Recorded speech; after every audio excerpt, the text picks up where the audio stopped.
you have very likely been seeing a rise in raw milk drinkers. Now, raw milk drinkers, or RMD, we might call them, are a rather cult-like following of people that are obsessing over this illegal, banned substance that you have to get on the raw milk black market.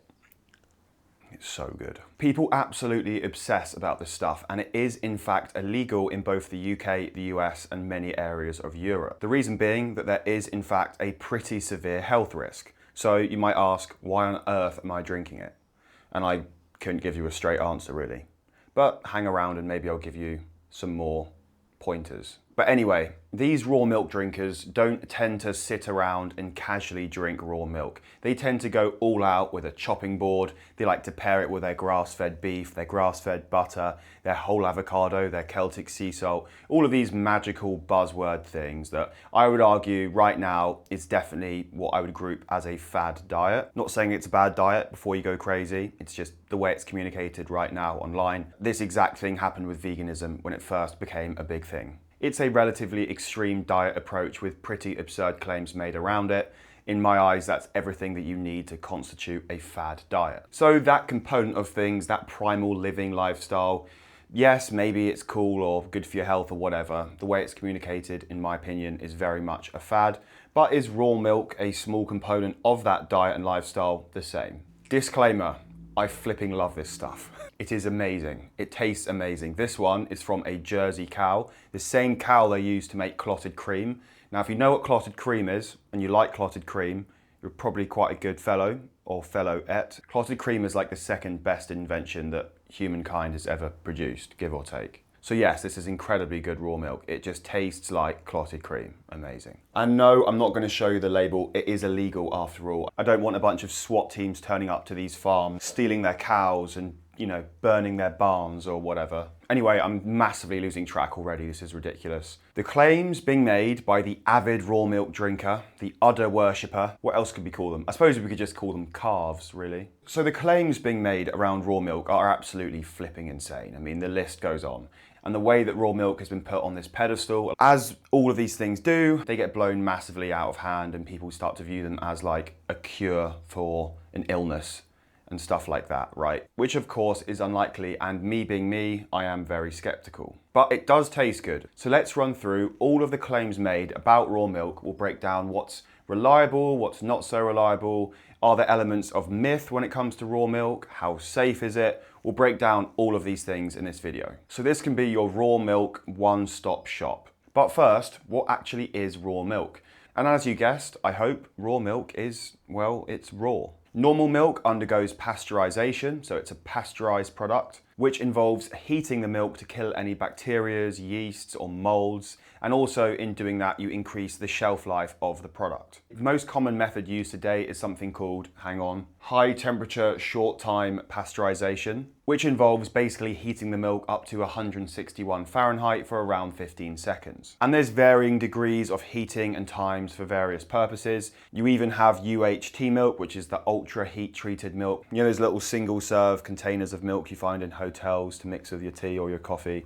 That stuff. That one is actually heated all the way up to 275 Fahrenheit or 160 Celsius, which then allows the product to become way more shelf stable and safer to drink. This is a key component. So the core reason that we heat treat milk is to make the product safer and more shelf stable. And we can see in good studies that raw milk that hasn't undergone this processing has got a much higher concentration of bacteria and yeasts, molds and enzymes that could very much be harmful for health. And that is seriously important to write down.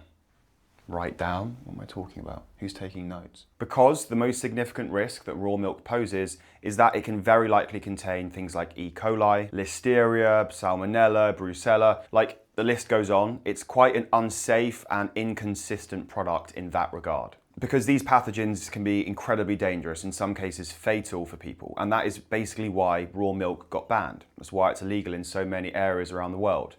It is very hard to quality control the product to the mass market, to the mass population, okay? So that's why it's illegal, basically. It's a lot easier just to pasteurize all milk, basically guarantee it's safe before you distribute it to millions and millions of people, right? You can't blame them. but there might be some downsides to the pasteurization process. Certainly, according to the Raw Milk Institute, the underground raw milk seekers, I need to think of a good name for these people, but basically there is like a covert underground group of raw milk suppliers and buyers, an Illuminati level raw milk black market that basically covers the entire world, and you can access it through little points. There's websites like Get Raw Milk where you can find your local raw milk supply. Honestly, to get this stuff, I had to dress up in like a balaclava and go like literally steal it from a cow middle of the night from a farm nearby. It's like the only way of doing it. It's crazy stuff, this. That was the longest intro of all time. I haven't even got into the video yet. Let's have myself some more of this lovely leche. Right. So the idea here is that because raw milk hasn't undergone this processing, that it's better for your health. So without further ado, let's get into claim number 1 surrounding raw milk, which is that raw milk is more nutrient dense and contains more nutrients than pasteurized milk, because the theory being pasteurization removes or reduces many of the vitamins and minerals found in milk. And this is effectively bullshit. First of all, the vast majority of vitamins and minerals found in milk are actually heat stable, meaning pasteurization doesn't really affect them too much. And it only really seems like the water-soluble vitamins like the B vitamins and vitamin C found in milk are really affected significantly, okay?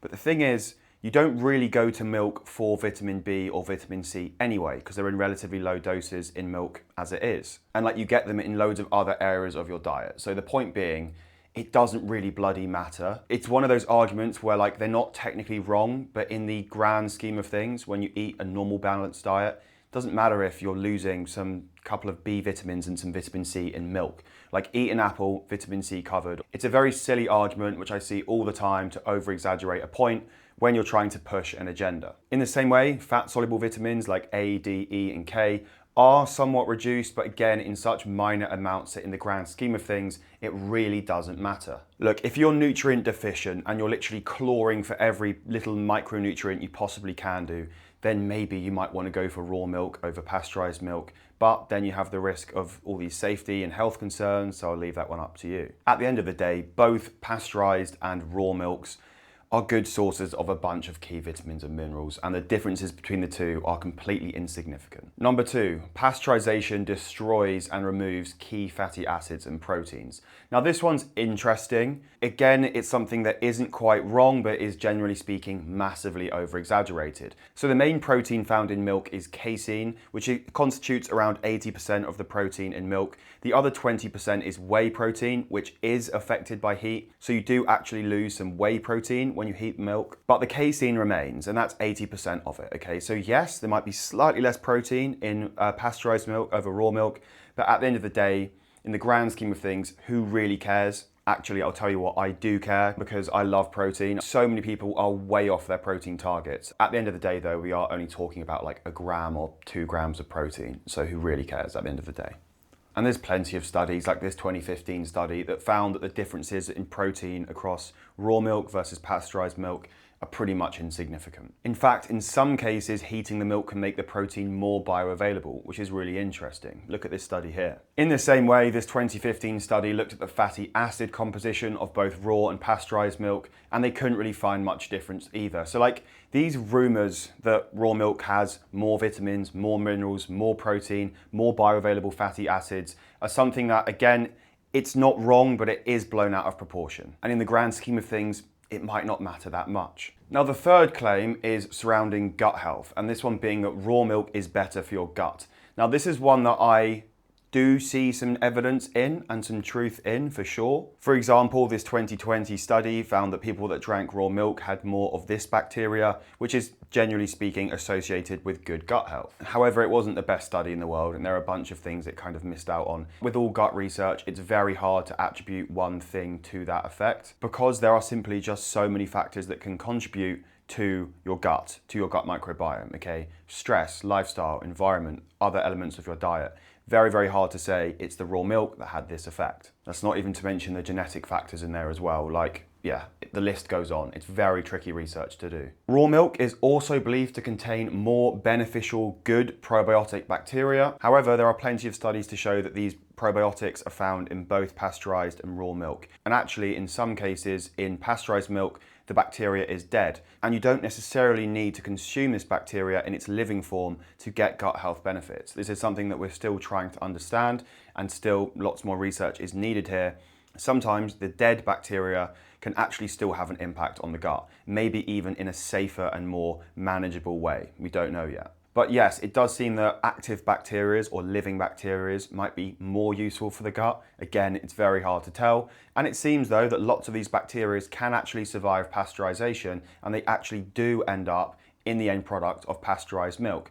Obviously in less quantity than raw milk, but of course, undeniably, there will be more diverse cultures of bacteria, probiotics, maybe even some yeasts and enzymes found in raw milk that are very likely better than pasteurized milk. So like, at face value, yes, I would imagine, certainly based on some of the evidence, and by the way, everything that I've read for this video will be linked in the description below. But yes, based on what we kind of understand and know about the gut and raw milk, etc. right now, would certainly indicate towards raw milk being better for the gut than pasteurized milk. Claim number 4 is that raw milk is actually better for people with lactose intolerance. Now this one's really interesting because lactose, which is a milk sugar, is broken down by lactase, okay? Now there are lots of people that actually don't have the lactase enzyme to break down milk, and that's many of the reasons why you get lactose intolerance. Now raw and pasteurized milk both contain similar amounts of lactose. However, raw milk contains lactase, so it contains the enzyme needed to break down lactose.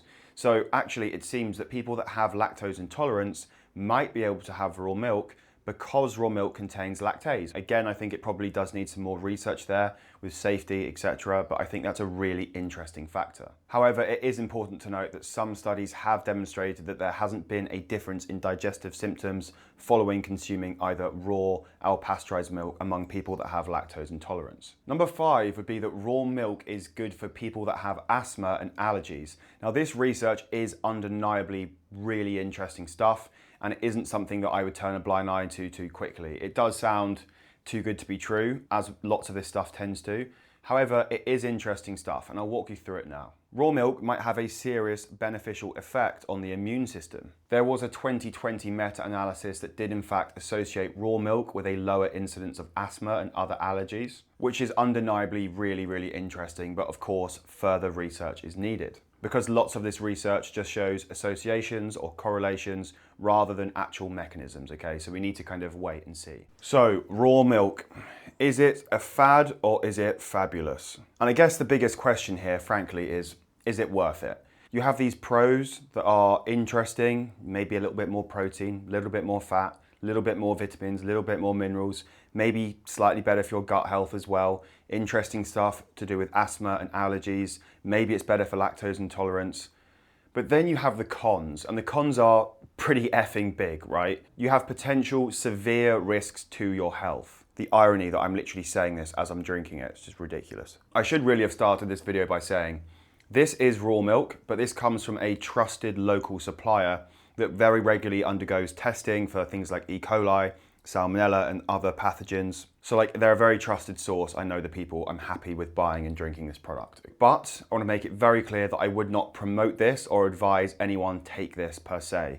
The reason being, there is so much guesswork, right? Don't just go and buy raw milk and start drinking it randomly. There are a lot of considerations to be made. There really are. You know, there are cases of people getting very ill. Raw milk has actually been fatal in some cases, and there are several very severe health implications that could come about from if you got a bad or contaminated batch, okay? So like, yeah, weigh up the risks for yourself and find a trusted supplier if you're gonna go for it. So yeah, I drink the stuff because I just like the taste, frankly. Yes, the gut health stuff's interesting, and yes, it very likely is pretty good for the gut as well, which is a plus, okay? But as I say, I drink this because I love it. I think it tastes a million times better than milk. I wasn't raised a milk drinker. I was actually allergic to milk when I was a kid, but this stuff I could drink by the pint. It is unbelievably nice. And now it sounds like I'm promoting it. I need to wind my neck in a bit. But anyway, to wrap up, is this as magical as it's made out to seem by the raw milk community on Instagram and TikTok? Of course not. Of course it isn't as good as it's made out to seem. This is the typical fad, hype generating product of people that don't really understand these things and they hear this thing fights inflammation or this thing's got more protein and minerals, and then all of a sudden it's like this amazing thing that makes your skin glow and your hair grow better. And of course it isn't like that, right? Yes, it's certainly interesting. Yes, it definitely needs more research. Yes, the gut health stuff's cool. The asthma stuff is cool. It could be really great for people with lactose intolerance. I feel like that's probably the best use case for raw milk. But as I say, at the end of the day, it boils down to, are these risks worth it for the vast majority of people? Now, that's a decision that is up to you. I'm not going to sway you at all. I'm not going to promote this in any way.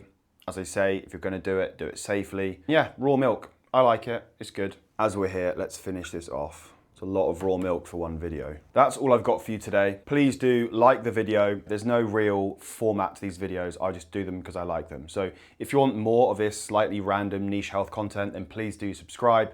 Hit the bell icon as well for notifications. So yeah, hope you enjoyed, and I'll see you next week.